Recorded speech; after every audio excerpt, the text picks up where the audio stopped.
नमस्कार। स्वागत है आपका परत दर परत व्यू चैनल में। मैं हूं इंद्र मोहन शर्मा, बेंगलुरु से। हरियाणा सरकार के प्रति विभिन्न कर्मचारी संगठनों में अपनी मांगों को लेकर रोष है। और अब तो जो रिटायर्ड कर्मचारी संघ हैं, उनसे जुड़े हुए जो रिटायर्ड कर्मचारी हैं, उन्हें भी अपनी मांगों को लेकर सड़कों पर उतरना पड़ रहा है। यह एक अपने आप में बहुत ही शर्मनाक बात है सरकार के लिए। रिटायर्ड कर्मचारी जिसने अपने जीवन भर जो काम किया, सरकार के लिए किया, सरकारी कामकाज किया, और रिटायर्ड होने के बाद आप जानते ही हैं कि चाहे वो कोई भी व्यक्ति हो, किसी भी क्षेत्र में काम किया हो, और जब वो रिटायर्ड अवस्था में आ जाता है, तो अगर उसके पास सेविंग्स नहीं है, अपनी कोई पूंजी नहीं है, कोई संपत्ति नहीं है, तो उसकी कोई कदर नहीं करता। हालाँकि कई ऐसे परिवार हैं जिनके रिटायर्ड होने के बाद में उनके जो संतानें हैं, उनका पूरा ख़्याल रखती हैं, पूरा ध्यान रखती हैं उनकी सेवा करने में।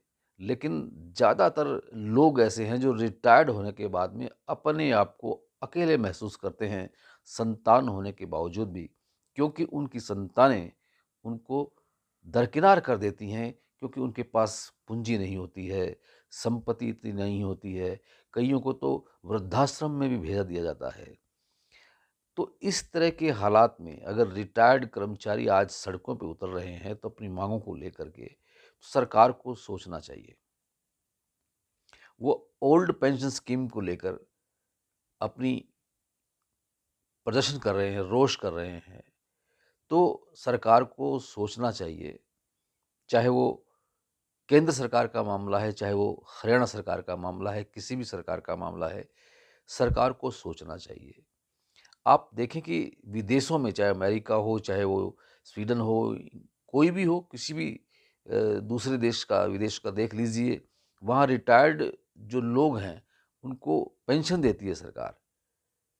लेकिन इंडिया में अलग ही, भारत में एक अलग ही स्वरूप नज़र आता है कि जहाँ भारत में जो एमएलए, एमपी बन जाते हैं 1 बार, 2 बार, 3 बार, तो उनको हर बार की पेंशन मिलती है।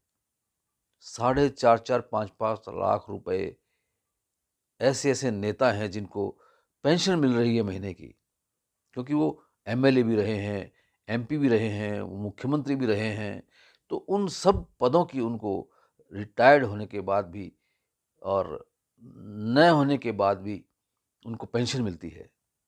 जबकि एक कर्मचारी ज़िंदगी भर अपना काम करते हुए, ईमानदारी के साथ भी काम करते हुए, चाहे वो किसी भी रूप में काम किया हो, काम तो किया है उसने। लेकिन अगर उसको पूँजी नहीं मिली, कोई उसको संपत्ति नहीं मिली, कोई सेविंग नहीं कर सका वो भारी खर्चों के वजह से, तो वो अगर उसको पेंशन नहीं दी जाती है, तो वो क्या करेगा? भूखों मरेगा। तो ओल्ड पेंशन स्कीम को लेकर रिटायर्ड कर्मचारी आज प्रदर्शन कर रहे हैं सिरसा में। सर्व कर्मचारी रिटायर्ड सर्व कर्मचारी संघ के जो अ, पदाधिकारी हैं, जिलाध्यक्ष हैं, मदन लाल खोत हैं, महेंद्र शर्मा हैं, प्रेमराज मेहरा हैं, ऐसे-ऐसे जो नेता हैं, वो आए हैं सड़कों पर, और उनके साथियों जो आए हैं सड़कों पर, वो मांग कर रहे हैं सरकार से कि रिटायर्ड कर्मचारियों को ओल्ड पेंशन स्कीम दी जाए। अब आप इस वीडियो के बाद देखना कि कैसे वो कर्मचारी, रिटायर्ड कर्मचारी सड़कों पे प्रदर्शन कर रहे हैं और किस तरह से अपनी मांगों का ज़िक्र कर रहे हैं। सरकार क्या उनकी मांगों को सुनेगी? और अगर नहीं सुनेगी, तो हरियाणा विधानसभा के चुनाव आगे अक्टूबर के महीने में हो रहे हैं, तो सरकार को खामियाजा भुगतना पड़ सकता है। चलिए अब आपको दिखाते हैं वो वीडियो कर्मचारियों का, रिटायर्ड कर्मचारियों का। और उससे पहले अगर आपने ये चैनल परत दर परत सब्सक्राइब नहीं किया, तो कर लीजिए। बेल आइकन के बटन को ऑल करके क्लिक कर लीजिए और कमेंट बॉक्स में कमेंट भी ज़रूर कीजिए। आपका बहुत बहुत धन्यवाद, बहुत बहुत शुक्रिया। मैं महेंद्र कुमार शर्मा, जिला प्रधान रिटायर कर्मचारी संघ सिरसा। आज का जो हमारा प्रोग्राम है, पूरे हरियाणा प्रदेश में स्टेट कमेटी की मीटिंग के अंदर फैसला लिया गया कि सरकार हमारी जो मांगे हैं रिटायर कर्मचारी संघ की, जो वर्तमान में कर्मचारी हैं उनके भी, आज हाई कोर्ट के फैसले के अनुसार 10 साल जो हमारी एडवांस पेंशन ले रखी है उसका 15 साल तक कटौती करती है सरकार। लेकिन जो हमारे साथियों ने हाई कोर्ट के अंदर जो पिटीशन डाली, उसके द्वारा हाई कोर्ट ने जो फैसला दिया उसके अंदर 10 साल जिसके पूरे हो गए उसकी जो पेंशन है वो काटनी बंद कर दी। अब हम मांग करते हैं कि ये जर्नलाइज किया जाए। हमारी जो पेंशन है उसके दुगने पैसे काटते हैं एडवांस पेंशन के। जो मेडिकल कैशलेस की चिट्ठी जारी करी है सरकार ने, वो रिटायर कर्मचारी संघ पर अभी लागू नहीं हुई। जो वर्तमान में कर्मचारी है उन कर्मचारियों को ही मिलती है। और हमारी मांग है, जैसे हिमाचल के अंदर जारी किया है और पंजाब के अंदर जारी किया है, 65, 70, 75 और 80 के ऊपर जा करके ये 5-5% बढ़ोतरी जो मिलनी चाहिए वो 2 स्टेटों के अंदर लागू है। उसी तर्ज के ऊपर 65, 70, 75, 80, ये 80 साल हमारे जो बुजुर्ग हैं वो कोई पहुंचता है, 80 साल से पहले लगभग एक्सपायर हो जाते हैं।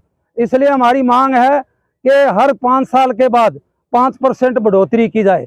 और आज जो जनसंख्या के हिसाब से जो भर्ती होनी चाहिए, हरियाणा प्रदेश के अंदर जनसंख्या 1986 के अंदर बंसीलाल के खिलाफ जब हम आंदोलन कर रहे थे, उस टाइम जनसंख्या 1 करोड़ के लगभग हरियाणा प्रदेश की थी। और उस टाइम 5 लाख कर्मचारी थे, कच्चे और पक्के मिला करके। जो है वो 3 करोड़ के लगभग है। लेकिन कर्मचारी 2,70,000 पक्के कर्मचारी हैं, 1,65,70,000 कच्चे कर्मचारी है। दोनों को मिलाकर के भी 5 लाख नहीं बनते। रेशो के हिसाब से, जनसंख्या के हिसाब से, लोगों के टाइम पर काम हो, उनके हिसाब से आज 15 लाख कर्मचारी चाहिए। हमारे मांग है कि पुरानी पेंशन लागू की जाए पूरे देश के अंदर। ये एक बार एमएलए, एक बार मंत्री बन जाते हैं या एमपी बन जाते हैं, 3-3 बार बनते हैं, उनकी 3-3 बार पेंशन है। लेकिन हमारा कर्मचारी 35-40 साल सेवा करता है देश की, प्रदेश की, उनकी पेंशन लागू नहीं है। जहां तक के सीआरपी बीएसएफ के जवान हैं जो बॉर्डर पर लड़ते हैं, अब उनके साथ ऐसा सिस्टम कर रखा है, उनकी भी पेंशन नहीं है। पूरे देश के अंदर हम चाहते हैं कि एक जैसी। हाँ जी, ऐसा है सर, अगर अब आपकी ये डिमांड है, हाँ जी, अगर ये आपकी मांगे नहीं मानी गई तो इसके आगे आपका क्या कदम रहेगा? इसके आगे हमारी स्टेट कमेटी की जो मीटिंग होगी, जो फैसला लिया जाएगा, हम पूरे प्रदेश के अंदर हम जो भी फैसला लेगी स्टेट कमेटी, उसके अंदर सारे रिटायर कर्मचारी संघ और वर्तमान कर्मचारी जो अब काम कर रहे हैं सारे इकट्ठे होकर के सरकार के साथ बातचीत करेंगे। बातचीत अगर मसला हल नहीं होता तो आगे आंदोलन, तीखा आंदोलन करेंगे।